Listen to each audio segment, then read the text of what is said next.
Hello everyone, and welcome back to Ubuntu Week. Today is the final day of my week-long Ubuntu retrospective, and today I'm going to be looking at version 10.04, Lucid Links, as the kitty cat jingles his bell.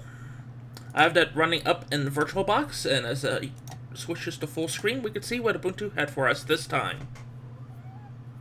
Yes, kitty cat, I know, I'm recording a video. Anyway, we can see this desktop, and when I look at this desktop, the first word that comes to mind for me is the word pretty. Yes, I like this wallpaper. I like this interface in general. For me, this isn't as good as Hardy Heron, but it's still nice looking. And yes, this is the first Ubuntu to feature the ambience and radiance themes. This is the first of the more modern Ubuntus, where they switched from the browns and the oranges to a more purpley interface. And you know what? I do like this change in Ubuntu. They've had this theme for quite some time, though, so it's kind of become redundant over time. But for this particular release, this is actually quite interesting looking. Now, not much has changed in terms of software, although there has been a few things that have been removed and a few things that have been added. Let's see what they are. Underneath applications, underneath accessories, we have a calculator, we have a CD-DVD creator, we have a character map, disk usage analyzer, get it, managing print jobs, passwords and encryption keys, locate and search for files, take a screenshot, terminal, and Tomboy notes. Okay, underneath games, we have a whole lot less. Yeah, this is when Ubuntu started to strip out more and more stuff to save up on disk space. And it's unfortunate because, you know, this did have a lot of games before, but now you only get about 5 of them or so, or 6.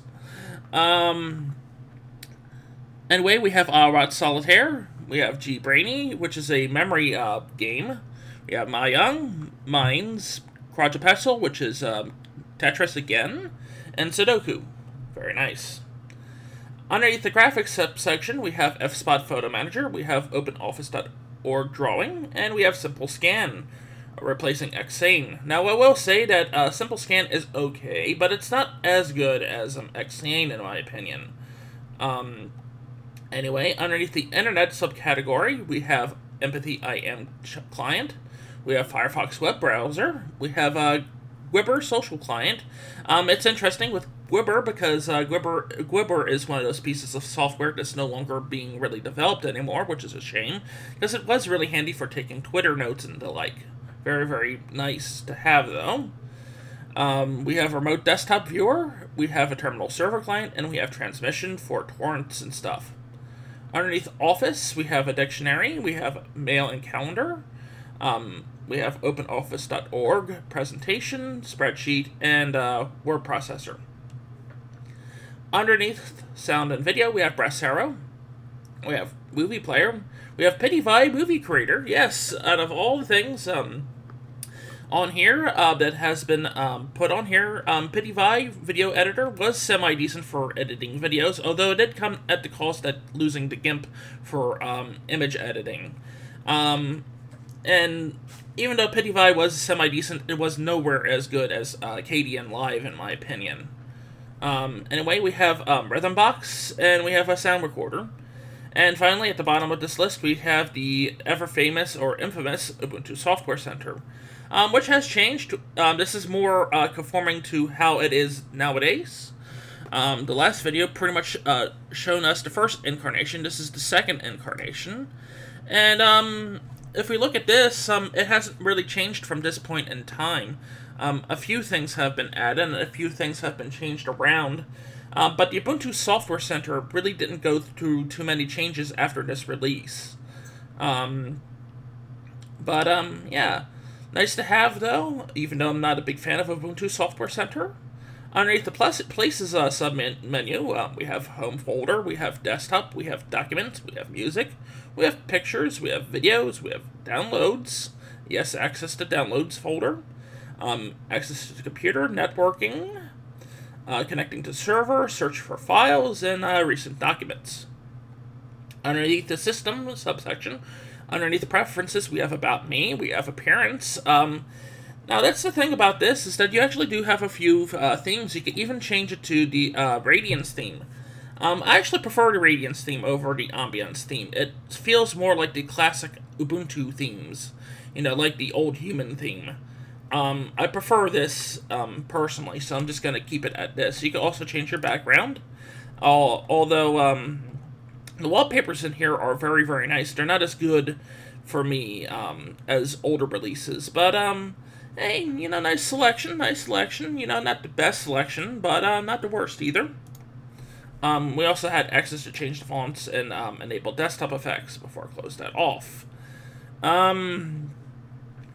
Anyway, we have assistive technologies for blind users. We have Bluetooth. We have broadcast preferences. Yes, for social networking. iBus preferences. Keyboard shortcuts. Main menu, editing that. Messaging accounts, Instant Messenger. This is for empathy.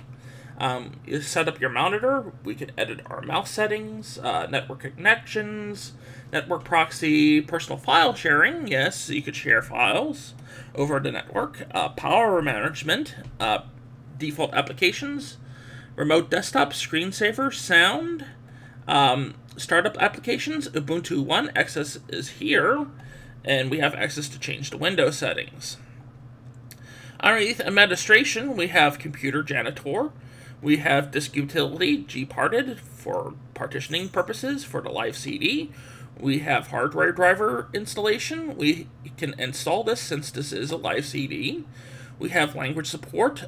We have log file viewer. We have login screen, networking tools, printing, software sources, startup disk creator, Synaptic Package Manager, System Monitor, and let's see, yes, it's still doing quite good with memory at this point.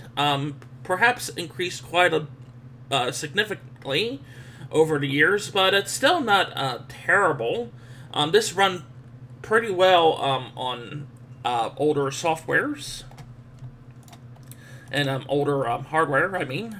Sorry. We also have system testing, date and time, update manager, and users and groups. We also have access to help and support for getting help with the system, about GNOME, and about Ubuntu. We also have the quick launch icons up here. We have our networking speed and stuff like that, for we can see if we're online or not. We have volume control. We have email notifier, which is very nice indeed. We have our clock. We have our instant messenger status. And we can actually switch users and stuff like that with this button over here. Yeah, we can also shut it down, and I'm not going to shut this down. One thing of note that was a big controversy with this particular release of Ubuntu is this is when Ubuntu started having the controls on the left side of the screen as opposed to the right side. Now, for me, this wasn't a big drastic change. I did get used to it after a while. You know, because most of us are from the Windows school of thinking. For me, I didn't have as much trouble transitioning over to the layout of this, but a lot of people did. I'm actually one of the few people who actually transitioned over to this really, really easy when this first came out in this form. I just thought, you know, hey, it's different. Different is good. Whatever. I know a lot of Windows users were saying, why isn't it on this side of the screen? Why can't I close my button and close my windows all from here, you know, as opposed to over here? But me, I don't mind it. I actually gotten used to it. I've actually got used to the conventions of the system and how it functioned. Anyway, if I had to total up a score for this particular release of Ubuntu, I would be rating it a 8 out of 10. Yeah, for a long-term support release, this is actually pretty good, but the artwork in it isn't as appealing to my eyes as other releases. Still, though, not a bad release. Very, very stable. Even though the user conventions have been changed, it's not a terrible system. This is perhaps the first of the more modern Ubuntus, as I might have mentioned. Now, I will not be back for tomorrow, and I will not be back for the entire weekend, since I have a long work weekend coming up. I may be back by next Tuesday to do a brief retrospective of Unity. Yes, I will be covering the controversial Unity interface, but I'll be doing that in a separate video series. Mainly because, well, Ubuntu 14.10 just came out, and even though it's not much different than 14.04, it still gives an indicator of where Unity is at right now.